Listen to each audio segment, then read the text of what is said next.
പ്രമുഖ professional account ഇൻസ്റ്റിറ്റ്യൂട്ടായ Surround Tally IT academy ലഹരി വിരുദ്ധ പ്രവർത്തനങ്ങളുടെ ഭാഗമായി തൃശൂരിൽ സ്പോർട്സ് ഡേ സംഘടിപ്പിച്ചു. കായിക മത്സരങ്ങളിലൂടെ പുതുതലമുറയെ ലഹരി ഉപയോഗത്തിൽ നിന്നും പിന്തിരിപ്പിക്കുക എന്ന ലക്ഷ്യത്തോടെ സറൗണ്ട് ടാലി IT അക്കാദമി തുടക്കം കുറിച്ച ക്യാമ്പയിനാണ് ഗോൾ എഗനസ്റ്റ് ടു ഡ്രഗ്സ്. ഇതിന്റെ ഭാഗമായിട്ടാണ് സ്ഥാപനത്തിലെ കുട്ടികളെ പങ്കെടുപ്പിച്ചുകൊണ്ട് തൃശൂർ കുരിയച്ചിറയിലെ സ്പോർട്സ് സെന്റർ ടർഫ് ഗ്രൗണ്ടിൽ സിക്സസ് ഫുട്ബോളും ബാഡ്മിന്റൺ ടൂർണമെന്റും സംഘടിപ്പിച്ചത്.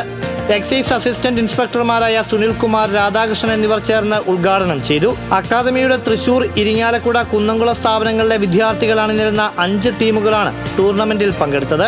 ലഹരി വിരുദ്ധ സന്ദേശം ഉയർത്തി നടന്ന ഫൈനലിൽ ഇരിങ്ങാലക്കുട സ്ക്വാഡിനെ പരാജയപ്പെടുത്തി തൃശൂർ സ്മാർട്ട് ബോയ്സ് ജേതാക്കളായി. വിജയികൾക്കുള്ള ട്രോഫിയും ക്യാഷ് പ്രൈസും അക്കാദമി മാനേജർ S. കുമാർ വിതരണം ചെയ്തു. ഒരു പതിറ്റാണ്ടിലേറെക്കാലത്തെ പ്രവർത്തന പാരമ്പര്യമുള്ള surround Tally IT academy accounting മേഖലയിൽ ഉയർന്ന ജോലി എന്ന ലക്ഷ്യത്തിലൂന്നി 100% തൊഴിൽ അധിഷ്ഠിത പ്രായോഗിക പരിശീലനം നൽകുന്ന അംഗീകൃത സ്ഥാപനമാണ്. ഏറെ ജോലി സാധ്യതയുള്ള PBI camp, PDI camp, DI camp, SAP, GST, Tally തുടങ്ങിയ കോഴ്സുകളാണ് അക്കാദമിയിലുള്ളത്.